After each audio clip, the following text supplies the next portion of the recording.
taping. We're live. Okay. My name is Cassandra Later. I'm a computer science and religious studies student. As you know, have known me in my long years of training. And I'm here today to conduct an interview, analysis, and maybe your psyche or something akin to that. Um, Famously, I had a dream about you last semester, and you've been kind of haunting me ever since. I had this dream that you single-handedly ran a podcast about your conspiracy theories related to the JFK shooting, Uh-oh. and you kind of ran around like a rabbit in a cage, and while we all watched. And because you told my chair that you had that dream, Yes. and Dr. Duncan, had the idea of doing a podcast with students interviewing faculty, she chose you to interview me for the first one. Yes. Yes. Solely because of the dream. Solely because of the dream, which is absolutely untrue in every respect. Well, we're doing it now, so it's, True. it's So become coming to reality. life. I guess I should just ask you, what forced you to become a philosopher? How did you get into this field? I like that you said force, because one of my favorite philosophers, Deleuze, says that something forces us to think. And so I think that when we grow up, the world doesn't always make sense, and then we're forced to try to make it make sense in different ways.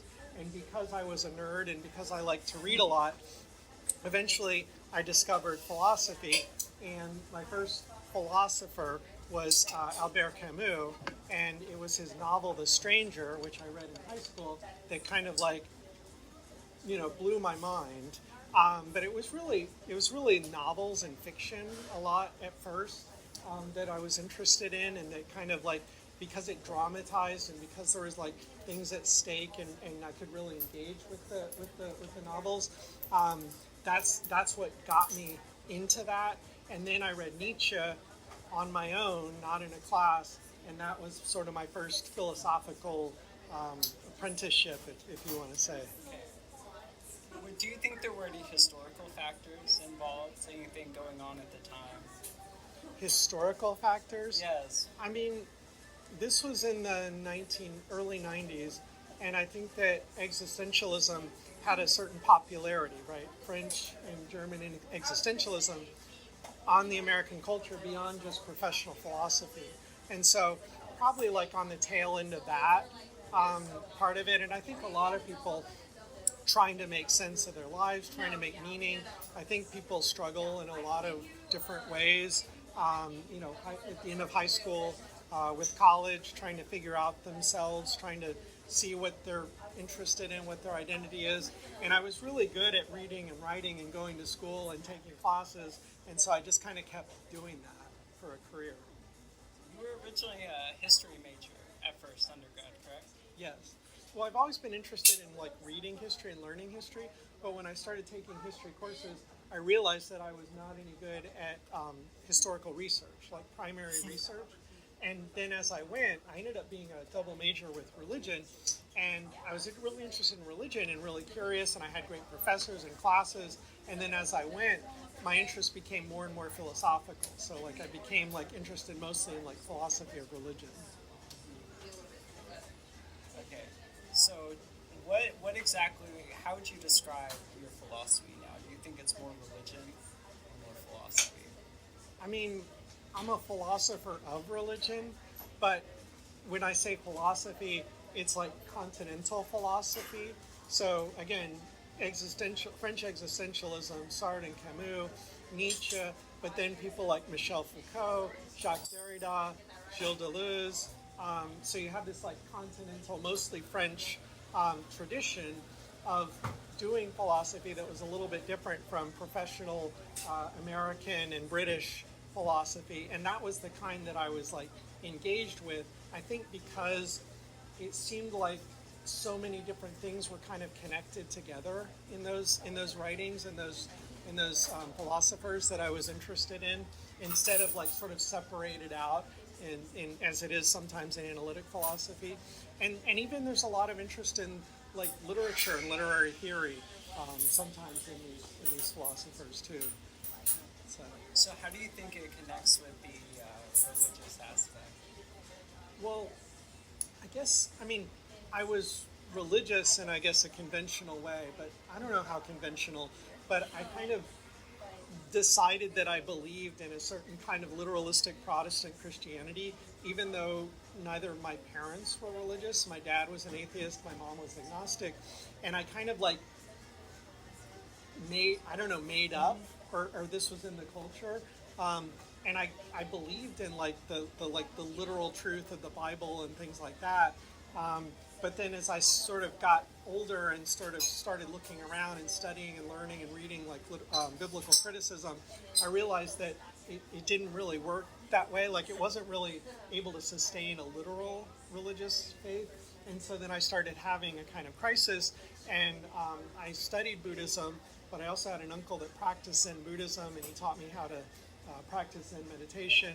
And so I was more interested in like thinking about the question of religion and spiritual questions, I guess, in an open-ended way without like having answers. Like I didn't want to say, like, here's the tradition, here's the answer, but I was always interested in the questions and pursuing those questions. And I was able to keep doing that through graduate school, and I ended up studying theology in two of the very few places in the United States where you could study theology that's not connected to like a divinity school.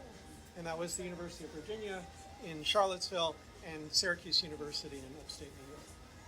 So how would you maybe disambiguate like this analytical approach to theology as opposed to like metaphysical aspects of philosophy? Like, is there a separation there if you're doing it from this like secular point of view? That's a good question. When I was like doing graduate school, philosophy of religion was usually a course taught in a philosophy department, and it was usually like analysis of like theological proofs or proofs for the existence of God, or how credible or convincing is the idea of an afterlife or a soul or things like that. And I always thought those weren't very interesting questions. I thought those were kind of boring.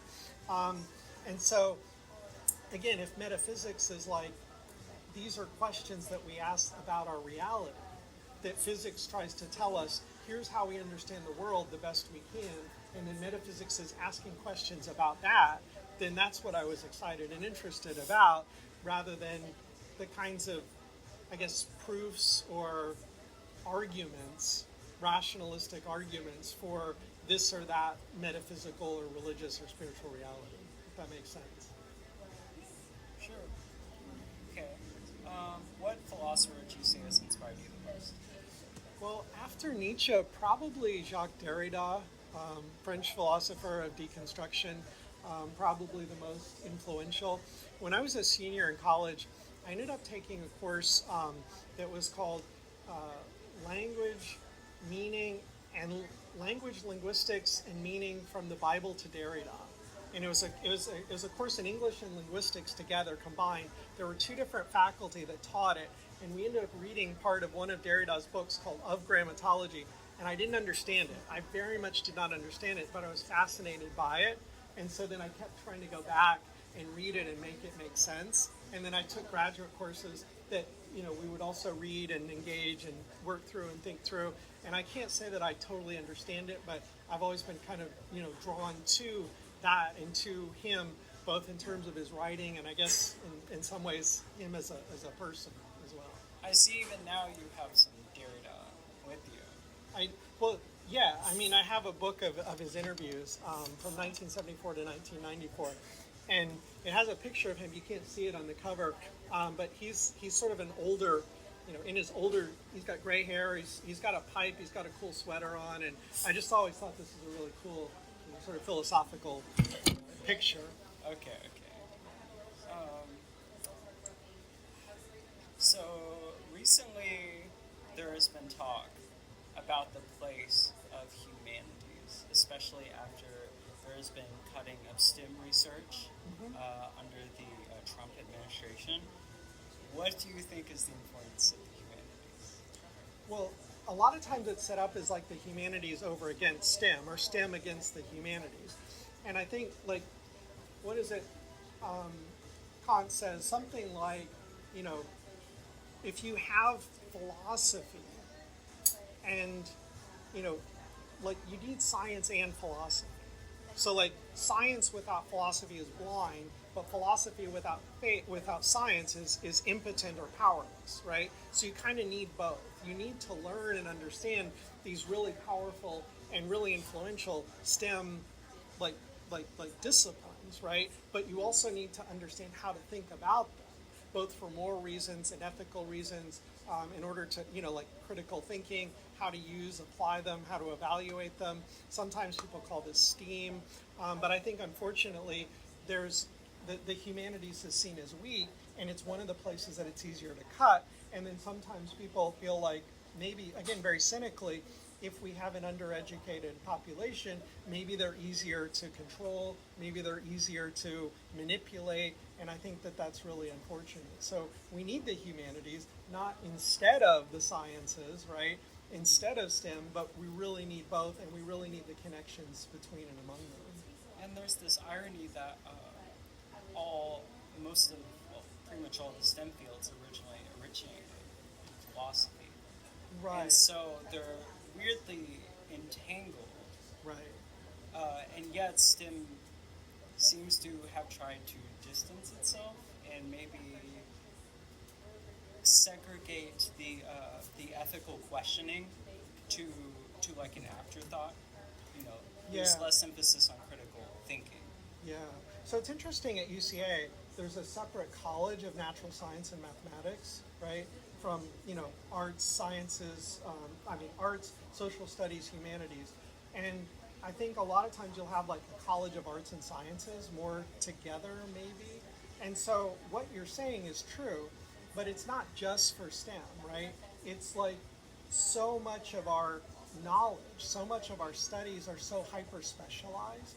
And even like reading somebody like Derrida or reading somebody like Deleuze, like the language is so dense, is so jargon filled that it's really hard just both to understand it and then to communicate it, even though I think it's important and valuable, right?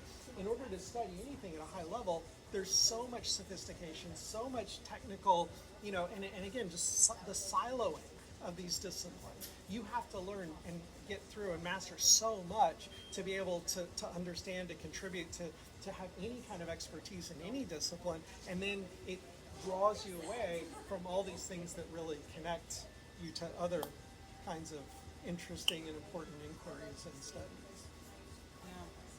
But unfortunately, if we were to do like some sort of abstraction and try to bring some of these disconnected communities together, there might be some sort of loss. There might be some flaws. Loss, Of course. yes. I mean, there's always the risk, right?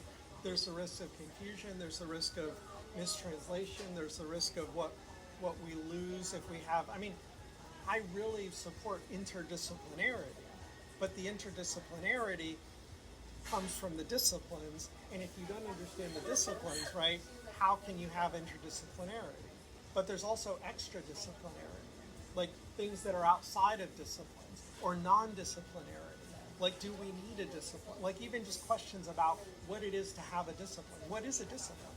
Well, to discipline yourself, right, sounds like kind of a very, like, I don't know, like you're becoming disciplined. You're disciplining yourself. It's a kind of a very forceful and maybe even rigid and maybe even violent kind of imposition of a way of practicing and doing things, right? And so we have these disciplines. We've inherited these disciplines. We discipline ourselves to the discipline in order to become an expert in it. But what are we doing to ourselves when we do that? So it's something is gained, something is lost, but something is also lost when we go from one discipline to another. And so how do we think about those different transitions and transformations? How do we think about those losses? And I think what we lose is, going back to your earlier question, what we lose is something about our humanity.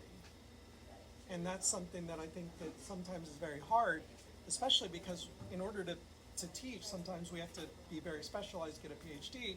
And so sometimes we lose touch with how this relates, how this connects to the urgent questions of our lives. That's fantastic. Thank you. Yeah, I don't think only thing I can follow that up with is there a philosopher you'd fist fight? That I would fist fight? Uh-huh. So, Deleuze wrote a little book about Kant called Kant's Critical Philosophy, and he said, I wrote this about Kant as if he were an enemy. And so thinking like in a philosophical enemy. So for me, my philosophical enemy would be Plato. Like, Plato is so smart, is so devastatingly smart, unbelievably smart, and I totally disagree with him, but I would fight, I would struggle, I would wrestle with him. And again, thinking of like a kind of a middle Plato, of like the Parmenides, the Theaetetus, the Sophist, the statesman, like these dialogues just like scare me. They scare the heck out of me because they're so intimidating, they're so extraordinary, they're so brilliant, there's so much going on. And so it's just finding out what's going on and where you stand in them, even though they're dramatic dialogues, is just really fascinating and fun, but fun in a kind of agonistic way, right? Like agon, like a struggle, a fight. Yeah. So that's who I would most want to fight. Not literally fist fight, because I don't want to literally fight, but an intellectual battle. Yeah. You know what I mean? But do you think you're just saying that because you couldn't take Socrates? Nobody can take Socrates. I mean, that's impossible.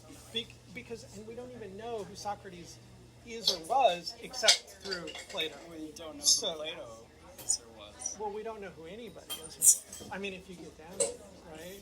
Okay. Sure. So, do you have a nice story you would like to share with us about an experience you've had with a philosopher? Okay, so I will tell you, you probably already have heard this, at least in some way, shape, or form, but I met Derrida at Villanova University outside of Pittsburgh. By the way, John D. Caputo, who is a philosopher of religion that I'm friends with, he actually taught the Pope, Pope Leo XIV, the new Pope, was a student of his at Villanova University in the 1980s, which is pretty cool. And he was a friend of Derrida's, and he brought Derrida to Villanova for a number of conferences. So I was at Syracuse University. Me and a friend drove down. There was this roundtable discussion where they were asking him questions, and it was published as a book called Deconstruction in a Nutshell. And so after that, there was a reception. People like drinking punch and eating cookies, as sometimes you do at these things. And so I was like, a lot of people did this. It wasn't just me. I had a book by Derrida. I asked him to sign it. He signed it. I wasn't the only one, but I was, nerding out. And then he had a cup, and it was a plastic Villanova cup on it that he had drunk out of. And he looked around like he was like he was done with it. And I said, "I'll take that," like to throw it away. But I kept it, and it's in my office. It's in a glass case. Yeah, now And it's it has framed. it has his DNA in it, so we could clone him if we really wanted to. Would you only make one? Would I only make one Derrida? Well, there's already too many Derridas because there only was one Derrida, and then if there was another, there'd be a second Derrida. So then why not 3 or 4 or, right? Like, why stop there? Okay. I mean, it'd be monstrous, but it'd be... That's a lot of deconstruction. What? That's a lot of deconstruction. A lot of deconstruction, which is a good point because a lot of people think that like deconstruction is destruction. It's like tearing down or tearing apart. Like you have to tear it down and then you have to reconstruct. And for Derrida, no, deconstruction, like taking something apart and putting it together, are 2 parts of the same thing. Like it's part of the same process. So making more Derridas, proliferating Derridas, is actually good deconstruction in a way. But not confusing, like each of the Derridas are singular Derridas. They're iterations, and they're also singularly unique and new, and they're not the same as any of the other ones. That's just, a very silly answer to a very silly question. Okay. You think that question was silly? I mean, Okay. I didn't know if you would be at liberty to discuss this, but I was very curious. at liberty. Yes. Okay. Maybe this would jeopardize some sort of confidentiality. Uh-oh. Can you talk about your best and worst moments with student work? Okay, so it's good that you said student work and not students, because that's, that makes it a little bit safer. That's a follow-up. Uh-oh. So, my favorite thing about students and student work is when they surprise me. Like, I love it so much. And this is what I love about having students in class, about having engagement, about having dialogue. In my upper level class, I'm teaching postmodern theology. They're giving, each of the students takes a class, gives a presentation, and I learn from them, right? What they're doing, what they're bringing to it. And the best student work are works that surprise me, that I didn't expect, things that I learn from, things that show me something different, either about the stuff that we're reading or something else that they're bringing to it, their own experiences, their own ideas, their own creativity. Some of them, I love that they've done like projects and they're like artworks and stuff like that. Like, that's really exciting and wonderful to me. And I love that when I can get that, right? When I can be surprised, when I can learn, because that's the most, I would say, satisfying thing as a teacher, is when you get them to teach you, right? So yeah. Which is generally the format of your classes. I try to do them as much as possible as a seminar, and I can get pretty close with my upper level classes. And I do have them take responsibility, at least for signing up for at least one presentation class period, to introduce the reading and then to engage. Usually I like to read whole books, because I think sometimes we've lost touch with, what it means to actually read a book, and even a physical book, and then the whole thing, as opposed to just a short chapter or article. I don't like textbooks, and try to avoid them as much as possible. And then my intro level courses, I can't do quite as much, but I do try to get as much discussion as I can. And the more discussion that we have, the better the class is. Which is why everyone's afraid of you. Why they're afraid of me? Oh, Why yeah, are they on afraid campus, of me? Why are they afraid? You kind of run the classroom in sort of a tyrannical way. I think you're kidding. I think you're kidding. With your frequent discussions and the students having to take over the responsibility of teaching the class. So that can be scary, but I'm not scared. Like that, like they can't make that distinction. Well, but they need to, right? Because here's the thing. Like, I want the material to be front and center. Like, the material's really hard. This is really hard. This is really important. And this can be really intimidating. This can be really overwhelming. This can be really terrifying. And some of the stuff that we talk about, right, is really hard and really scary. But I don't want to be scared. Like, I'm not scared. Do you see what I'm saying? So I'm trying to, like, leaven that. I'm trying to, like, make that as easy, like, make me as easy and nice and kind and sweet and gentle as possible, so that they can maybe open themselves up to take seriously and to engage with the stuff, that the material, the ideas that are really serious and scary. Does that make sense? And so sometimes even just joking around, playing around, being sarcastic, being funny, you have to be a little bit careful with that, because you don't want to offend anybody. But you do want to get people to kind of find ways into the material, because it can be intimidating. So we had to wrap back around here, because Okay. You told me about your best moments with students. Uh-oh. Can you talk about when students have let you down? Well, I mean, really, the worst is when they don't care. The worst is when they don't put effort into it. The worst is when it's boring. And again, it tends to be more in the introductory level classes than in the upper level classes. The majors and minors, again, usually great. And the thing that frustrates me the most so much is, like, and again, more recently, right, Chat GPT. Like, if I ask them to write a paper and they do the Chat GPT to get the summary, and then they put that in there, I mean, I'm just like, it's not even the moralism of that. It's just like, that's so disappointing that you couldn't even put yourself into that. So yeah, that's the most frustrating, I think, for me in terms of students and student work. How do you think you're going to have to mitigate technology in and outside the classroom in the future? I don't necessarily try to mitigate it in the sense of prevent it, but I do want them to put themselves in the work. I do want to like I want them to engage with it. I want them to show me that they've read it. I want them to give me quotes. I want them to give me like specific details, specific sentences, specific quotes, specific text, and their own experiences, their own evaluations of that. And so by putting themselves in the work, do you see what I'm saying? Like showing me that they've read the work, showing me that they thought about it, and showing me a part of themselves, that's something that I think is valuable. And it's like, okay, yes, of course, I don't care, like use the internet to find out stuff. Use the internet as a resource, but don't use that instead of what you can do. And again, it's not because, plagiarism's bad or AI is bad or chat GPT is bad. It's just that's so much less interesting, and you get so much less out of your education when you do that. So you can't do much as an educator. No, I mean I can't. What can you do? You can invite people in. You can invite people to think things, to consider things. You can kind of inflict sometimes certain works and certain books and certain ideas and concepts on them, but you can't determine whether they're going to take them seriously or whether they're going to engage them. So thinking of it like an invitation, and the best students, they want that, they appreciate that, or they take that up, right? Sometimes as a challenge, sometimes as this is interesting, this is exciting, so there's something at stake, and some of them don't, but you can't determine that, and so I don't try to worry about it too much. Okay. Yeah. How do you think class and identity intersect with philosophy? Class and identity. Yes. Okay.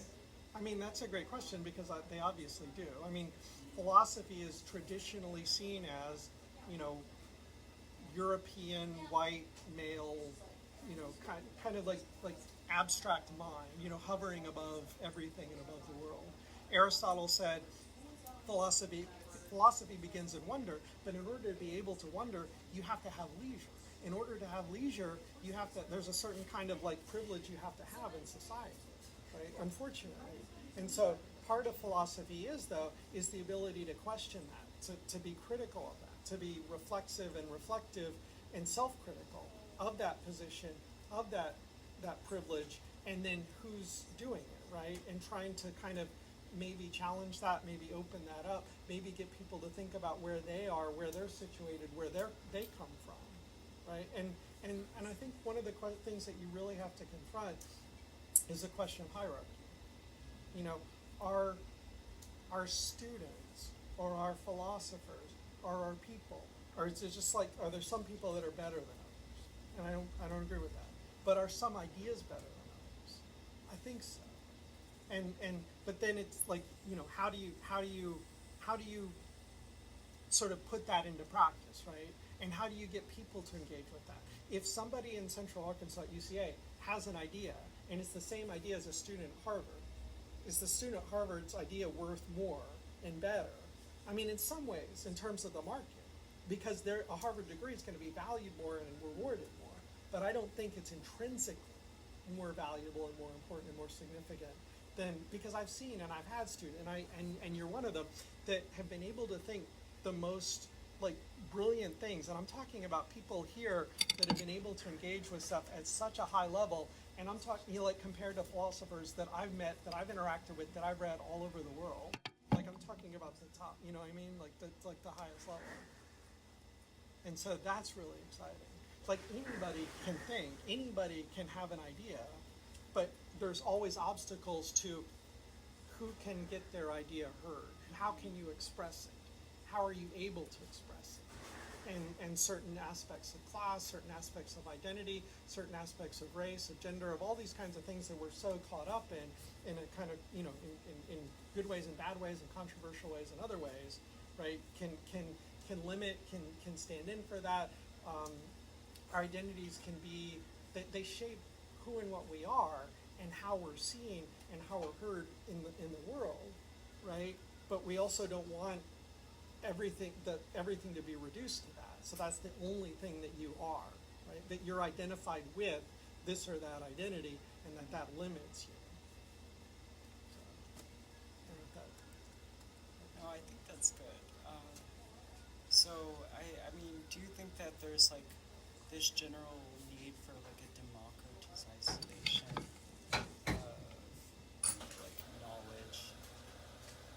Ideally, and I think there's a need for a democratization of everything, of life, of politics, of countries, of the world. Um, Derrida talks about this idea of a democracy to come, which is different from just like actually existing democracies. So we have representative democracy, but we call it democracy, but it's so taken over by money, by vested interest, by power, that it distorts it. You know, we call it a democracy, but is it actually democratic, or how democratic is it? And so then this idea of a democracy to come is the kind of like horizon of, we want to become more, we want to be authentically democratic, but we have to criticize or question any actually existing so-called democracy as always falling short of that. So we need more democracy. We need democracy. We want democracy. And yet there's always obstacles that resist that, including, again, privilege, position, wealth, money, background, history, experience, all these kinds of things. And we need to kind of work with that, because that's where we are, but also work against that and try to help open that up. I think it's really interesting that the access to knowledge has become such a big issue now, even though we are in the period of time in which people have the most access to knowledge. And maybe I don't want to say too much about that. Well, there's the difference between knowledge and information. We have access to so much information. We're drowning in information, right? We have too much information, and we don't know how to be selective about that. And we don't necessarily get, or necessarily always given, the skills to be able to distinguish, to discriminate, to select, to interpret information. Because there's so much. You see what I'm saying? Like, knowledge and information aren't the same thing. We have so much access to so much information, but then do we always have the tools to try to figure out how to sift it, how to weigh it, how to measure it, how to apply it?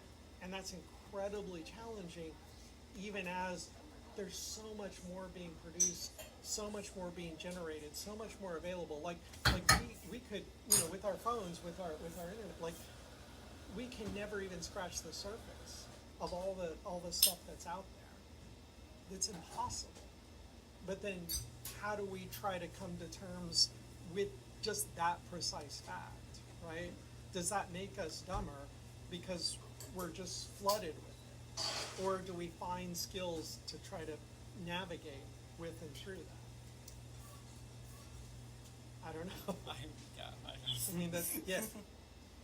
Ideally, philosophy would give people that. Yeah, hopefully. And religion would be a kind of a way to think about what matters in one's life.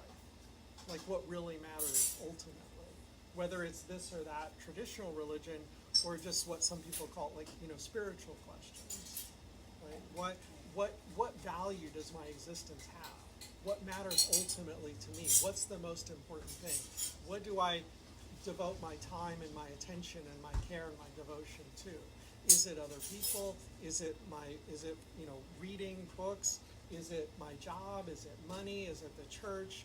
Whatever it is, trying to think about it in those terms, how we value these things, and what is the highest value for us and for, as a person, but also as a culture, as a society, as a nation. Kind of coming back to Plato, but Okay. I don't want to go there. Well, Don't want to go there. You can or can't. I mean, it's no. okay. I really do want to read these questions Lily wrote. They're quite beautiful, and I think we should get an answer to them before she has to depart. So Lily writes, you were involved in planning the Ecology and Energy Exchange East and West Conference. Could you tell us the vision behind this event? Okay, so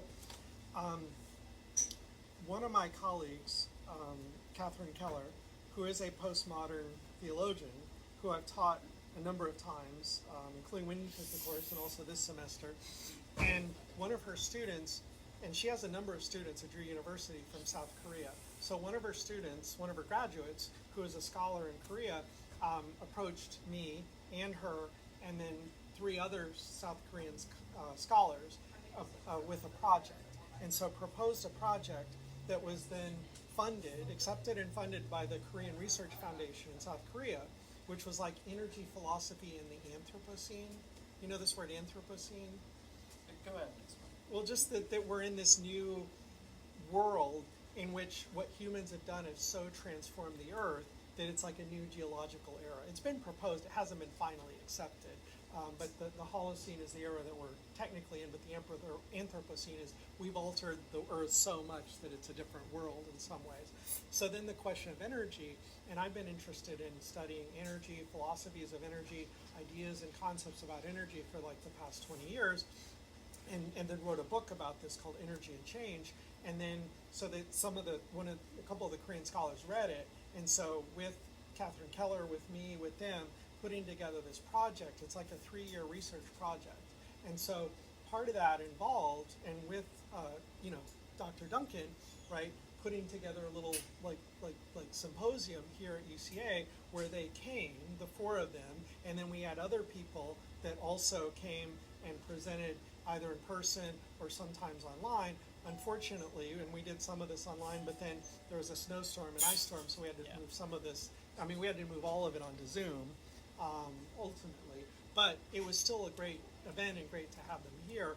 And I think in terms of energy, East and West, right? One is we need cross-cultural knowledge. We need to engage with, right? Not just Western, not just European, right? But also others, and not just to study them, but to really, to challenge them, to have them challenge us, and a kind of synthesis of some of that. So for me, it's the concept of qi, right? The Chinese idea qi, Q-I is usually written. In Korean, it's sometimes written K-I, ki, or even G-I, gi. And so what it is a kind of a psycho-spiritual conception of energy. This idea that everything that changes is a manifestation of qi in some way. And so some people say, oh, this is just this nonsense and this superstition or mysticism. But I think there's some really interesting philosophies of qi, starting in China in Neo-Confucianism, but then also later in Japan, in Korea, you have these Neo-Confucian philosophers talking about qi, talking about energy is usually how it's translated in really interesting ways. And so for me, connecting that up to some of the ideas that I've been studying, both in terms of like physics and theoretical physics and quantum physics, but also in terms of philosophy about energy and energy transformation and change, connecting that up to some of these conversations about qi, both in China and Chinese philosophy and in Korean philosophy. So that's really exciting to me. And I'm going back to South Korea in October to present at a couple of conferences, and then they're supposed to have another big conference, which is kind of the end of the research project in South Korea next May. So hopefully we'll be able to do that. Yeah. I really think it's fascinating that qi especially is associated with breath as some sort of primal energy. Maybe one could say. I don't know. It's just. I mean, my understanding is that originally it's a kind of like a vapor. It's like kind of mist. It's like the steam that's coming off of like a bowl of rice. So say you have a hot bowl of rice, and the steam that comes off of that. That's like the original, like this is where the word qi comes from. This is my understanding, right? From Nick Brassavan, who studied this, and others, the scholars who studied this. And so then connecting that to air, to breath, in some ways to life, right? To transformation, to manifestation, but also to like nourishment and what nourishes us and nurtures us and what makes us, it rejuvenates us and vitalizes us and keeps us alive is kind of an interesting way to think about that. Yes, I remember, it was so long ago, I can't remember the philosopher now, but Dr. Brassavan told us about this Chinese philosopher whose whole entire understanding of nourishment and replenishment was based on the first qi of the day. You'd go outside, have a nice breath of the air, and the better the breath, the better the day that would follow. And I think that's part of the value of meditation is just trying to really pay attention to the breath and trying to focus on like the present moment. Like you said, the first breath, being much more attentive to and slowing down because we're always caught up in like a rat race and like this speed and distractions. And so focusing in on the breath, focusing in on sitting, on eating, on just very fundamental basic tasks like walking, I think can be very valuable. I think we can exoticize it sometimes, right, and romanticize it. Oh, they do this thing over there, and that's so much better than what we do over here. And I think that we have to be a little bit careful about that. But I do think there's connections between spirit and breath across other religious and philosophical traditions. In Judaism, for example, right, spirit is ruach, which is a kind of breath or air, which is really interesting to me too. Yeah. Okay, so we're about to have to wrap up because it's almost 45. Do you have any books you're working on? Anything you'd like to tell us about? So I had a sabbatical last fall, and I wrote most of like a draft manuscript for a book on God and energy. And so it's like a kind of a radical philosophy of existence based on energy transformation. I'm connected with the Westar Institute, which like sort of in the United States promotes like public discourse about religion so people can understand it. And I struggle with that because I'm very technical in my writing, but trying to write something that would be a little bit more accessible. So they have a seminar called the Seminar on God and the Human Future. And so I wrote this book and I send it to them, and they're kind of like in the process of editing it. So hopefully it'll come out maybe at the end of this year or next year, but a book on God and energy that would be kind of a little bit more readable and comprehensible than the energy and change book. So that's what I'm doing right now. So yeah. Cool. Thanks. Thanks. Thank you.